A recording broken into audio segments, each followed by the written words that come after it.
И така, здравейте на всички, аз съм мистер Марков и добре дошли в днескашното видео, в което как ще се разбера заглавието и тъмнела ще оценяваме българските отбори. Надявам се видеото да ви хареса, ако е така не забравяйте да дадете лайк и да се абонирате за канала, защото на вас не ви коства нищо, а на мен ми коства много да направя това видео и ще ме мотивирате да продължа за напред. Съжалявам предварително, защото знам какъв е звука в това видео и той определено не е добър, но ще се погрежа за напред да е по-добър, съжалявам и така. Нека започваме. Преди да започнем видеото, само искам да кажа, че няма да оценявам отборите по страст и по това кой отбор на мен най-много ми харесва и кой не ми харесва, ами по това колко са добри отборите. Реално виждате, има гранд, голям отбор, среден отбор, малък отбор и изкуствен отбор. Ще ги оценявам по това кой отбор колко е добър и каква история има и такива. И предварително само да кажа, аз съм фен на Левски и много мразя ЦСК, но това няма ми попречи да ги сложа в Грант, например. Или където трябва, където му е място, защото ЦСКА не е отбор с много голяма история. Левски също, Ботев Пловдив също, Локомотив Пловдив също и всички тези отбори, така че няма значение за кой отбор съм, ще оценявам чисто по това кой отбор колко е добър. Така, нека да започваме. Първият отбор, както виждаме, е ЦСКА и него със сигурност го слагам в Грант, защото ЦСКА е един от грандовете в България със сигурност. ЦСКА има много голяма история, определено ЦСКА е... Не мога да сравнявам Левски и ЦСКА, защото аз със сигурност ще кажа, че Левски е по-добър отбор, защото според мен е така, но няма да кажа нищо, понеже в началото ви казах, че оценявам чисто и словно това кой отбор колко е добър и не по пристрастия. Така че сега не мога да дам мнение дали Левски или ЦСКА има по-добра история. Вие сами можете да си прецените, но за мен Левски има по-добра история. Така, следващия отбор е Славия и мисля да го сложа в голям отбор, защото дори в момента Славия да не се справя толкова добре, все пак е в първа лига, в най-високото ниво на България и наистина този отбор има много голяма история. Един от най-старите български клубове, основани и определено е много добър отбор. Така, Черноморе също отива в голям отбор, защото Черноморе наистина също е голям отбор. Черноморе също е един от първите български основани отбори и има голяма история в момента. Мисля, че ето тук в момента ще ви излезе класирането в FBET лига и ще видите кой къде се намира, защото в момента не мога да ви ги кажа защото не съм ги видяла, само знам, че Левски е на третото място, защото аз все пак съм фен на Левски и следя само Левски. Така, следващия отбор е Монтана и него мисля да го сложа в малък отбор, защото определено Монтана не са изкуствен отбор. Както знаете, преди няколко години бяха в най-високото ниво на футбола, в момента са в Б група и имат, бих казал, сериозни шансове да се изкачат отново да се възвърнат в първата лига. Тук също видите и класирането в момента в Б група и Монтана на кой място се намират. Мисля, че са на пето, но не съм сигурен, не следа втора лига добре. И просто да. Така, след това е Литекс, които определено ги слагам в голям отбор, защото в момента не се справят добре, но повярвайте ми, ако този, според мое мнение, изкуствен отбор трябва да е, защото ЦСКА вече отдавна не съществува, но повярвайте ми, ако ЦСКА не беше взел лиценза на Литекс, може би в момента Лудогорец нямаше да са шампиони 13 години подред вече ще станат тази година, би трябвало, мисля, че. Повярвайте ми, Литекс имаха уникален отбор и бяха много голям грант на България преди 2000-та година, даже преди 2010-та, защото Лудогорец като се появиха и всичко се провали, но преди това наистина бяха уникален отбор. Така, следващия отбор е Септември Симитли, май не съм сигурен. Изобщо не съм чувал за него, между другото. В смисъл, чувал съм го, но нямам никаква представа този отбор какъв е и го слагам в изкуствен отбор. Съжалявам, ако има фенове на Септември Симитли, но просто не знам, не мога да кажа нищо за този отбор. Следващия отбор е Локомотив Горна Оряховица и него мисля да го сложа в малък отбор, защото Локомотив Горна Оряховица знам, че също имат някаква история. Били са в... Значи в момента мисля, че са в трета лига, Но мисля, че миналия или по-миналия сезон бяха в Б група, не съм напълно сигурен, ще ви излъжа, ако кажа сигурност, но мисля, че бяха във втората лига, така че със сигурно могат да са в малък отбор. Хебър го слагам в среден отбор, защото Хебър в момента се намират в А група, но са на последно място, само с, не съм сигурен, една или две победи, едната, които е срещу този отбор тук. Но да, слагам ви в среден отбор, защото Хебър винаги са били на едно стабилно ниво и винаги са били на ниво Б група, може би, защото А група им е много, както виждаме, очевидно. Не се справят в А група добре и просто мястото им е в среден отбор. В средния клас има място. Така, следващия отбор е Нефтохимик Бургас и него го слагам в голям отбор, защото този отбор беше уникален. По-миналата или миналата година фалираха, за съжаление, и в момента се намират в трета лига, ако не се лъжа. Но преди да фалират бяха наистина добър отбор, имат много фенове.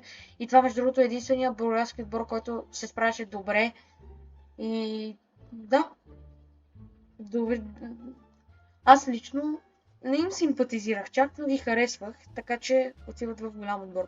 Следващия отбор е Септември София и тия пичове отиват в малък отбор, защото според мен това е много изкуствен отбор.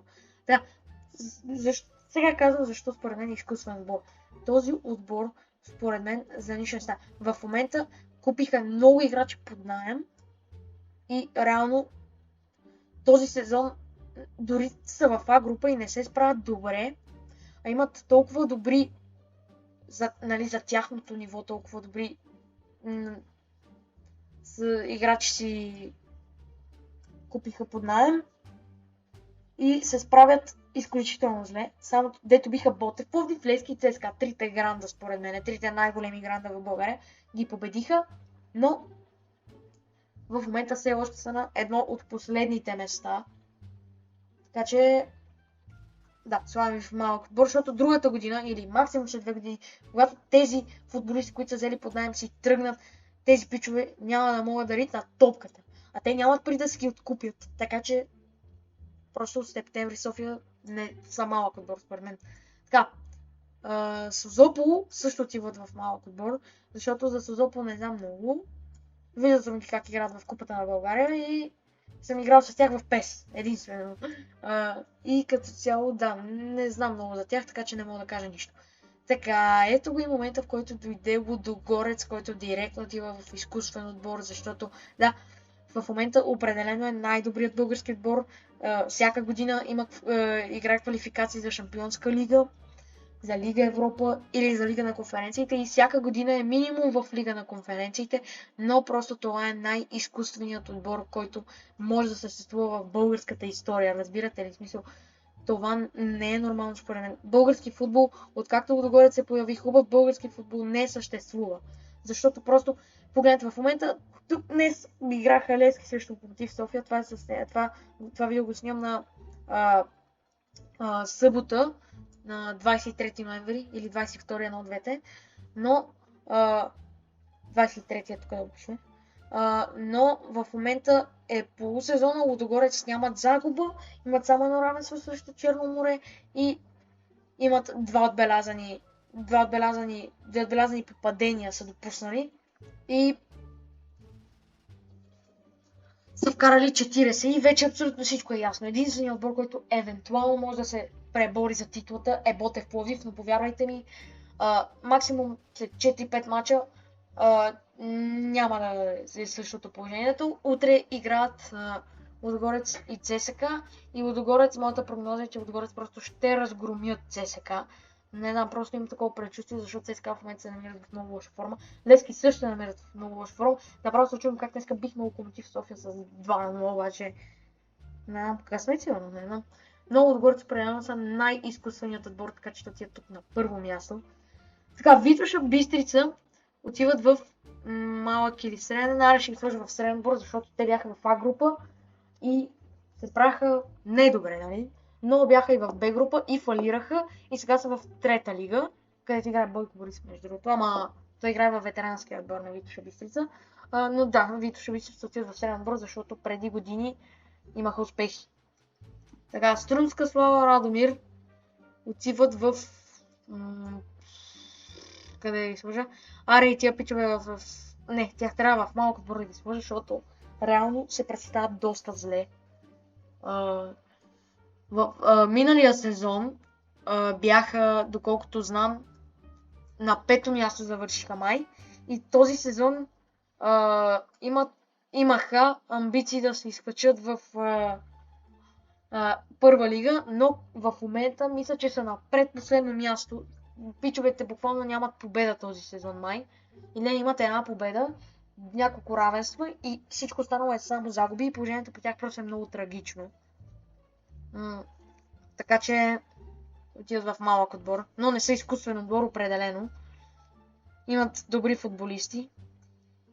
Така, следващият отбор е Локомотив София, който отива в голям отбор със сигурност, защото просто Локомотив София също има, дори в момента да не се справя толкова добре. Даже днес, докато гледах матча, коментатора каза, че Локомотив София са в серия от 11 поредни загуби и само в лигата, нали, в първа лига, защото за Купата на България имат победа с 2-0 над кой беше, не помня, но имат победа над някой с 2-0.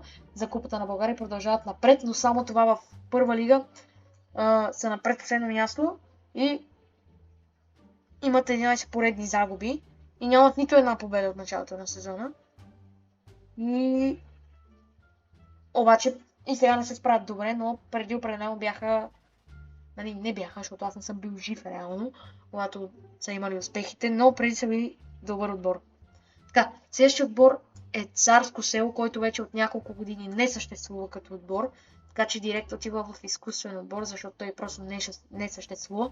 Така, следващият отбор е Арда Кърджали и този отбор отива в среден отбор, защото лично според мен, колкото и добре се справя в момента днес лично победиха Локомотив Пловдив с 4-2, така че колкото и добре да се справят в момента, Арда Кърджали реално почти никога не са имали успехи, освен преди няколко сезона, които завършиха на четвърто място и играха за бараж за Лига на конференциите срещу Черно море, ако не се лъжа, и победиха тогава.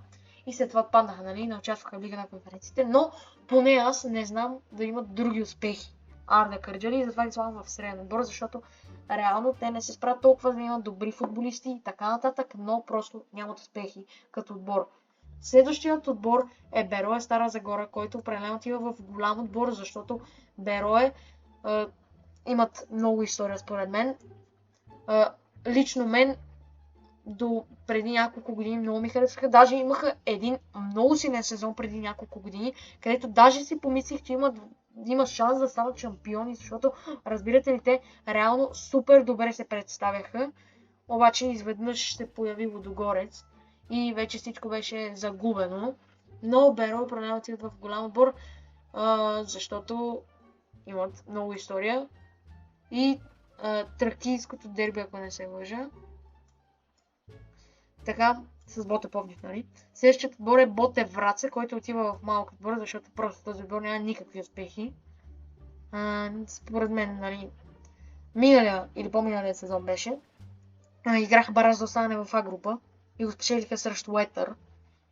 Така че, да, това е единствения успех, обаче се справят доста зле. Слагам го в малък отбор, защото все пак играят в А група. Но се чудя дали не го сложа и в среден отбор, защото реално да играеш в А група не е за малки отбори. Така че да, слагам го в среден отбор. Така, дойде моментът на още един гранд в България и то е именно Ботев Пловдив. Ботев Пловдив със сигурност отиват в грандовете, защото Ботев Пловдив наистина е един от най-великите отбори. Това е първия български основан клуб и определено имат много история. Така че те със сигурност отиват в гранд. Следващият отбор е Етър Велик Търново, който отива в малък отбор, защото, както казах, играха бараж срещу Ботев Враца за А група преди един или два сезона. Т.е. са били на четвърто място май или на трето. Не съм сигурен как са седят там нещата в Б група, но или на четвърто или на трето място са били и са спечелили и са загубили баража и останаха в Б група и сега мисля, че не са на много добро място, 7 или 8, не съм сигурен. мързиме да проверявам в момента. Но да, отиват в малък отбор, защото просто нямат успехи. Те също играха в А група преди няколко сезона, но изпаднаха и тогава не са се изкачвали. Така, следващият отбор е Левски, който задължително отива в грандове.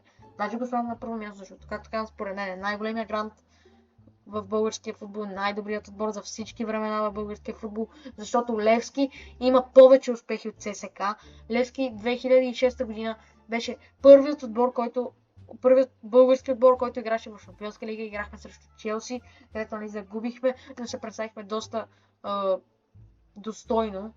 Аз тогава не съм бил роден и най-вероятно няма да доживея, освен ако Лудогорец не се случи нещо и не фалират.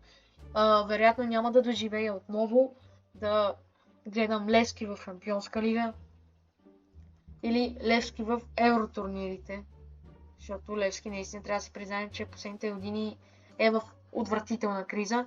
Нещата започнаха от 2018-2019 нататък и до сега нещата са много зле. Мари Стоилов дойде и само залъга абсолютно всички фенове, че е оправил положението в отбора, но очевидно не го беше оправил. Нищо не е наред с този отбор, просто съм абсолютно сигурен. Ние сме в пълна криза, нищо не е наред с Левски. Нищо, нито финанси, нито нищо. И сега какво? Значи бях гледал, че ще строят нов стадион и Георги Аспарухов вече е на общината, май не съм сигурен, на нещо такова беше. Но ние, според мен, още не сме си изплатили дълговете, пък стадиони почваме да правим. Нямам думи просто. Следващият отбор е Локомотив Пловдив, който също отива в грандовете. Според мен от тези 4 отбора Локомотив Пловдив е най-малко гранд, но също смея да го сложа там и това са единствените 4 гранда, които съществуват в България. Това е лично мое мнение, повтарям отново. И да. Следващият отбор е Спартак Пловдив, който отива в малък отбор, защото знам за него, не ги следя, гледал съм ги може би един път през живота си, не ги следя, но знам, че имат някакви успехи в българския футбол, така че отиват в малък отбор. Следващият отбор е Черноморец Бургас, който ще отиде в среден отбор, защото за него знам също, че има доста успехи.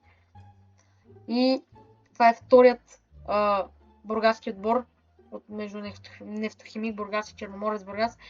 И те също имат доста фенове. Така че ФК Вълбъщ Кюстендил Велбъщ. Значи това е много фейк отбор в лета. Не знам какво ви кажа просто. Това е фейк отбор. Чувам го за първи път през живота си. И играе в трета или четвърта лига. Не професионален футбол. Така че това директно го смятаме като фалшив отбор. Изкуствен. Марек Дупница отива в малък отбор. Защото не знам нищо за него, няма никакви успехи. И Шумен, ФК Шумен отива в изкуствен отбор, защото тия пичове абсолютно нищо не са направили в годините, в които аз съм бил роден. Тия пичове не спират да играят в трета лига и нищо не правят. И са основани 2007. Това е най-изкуственият отбор. 2007 това ми е почти набор. Може да се основава отбор 2007. Светкавица Търговище отива в малък отбор. Или в изкуствен, не знам.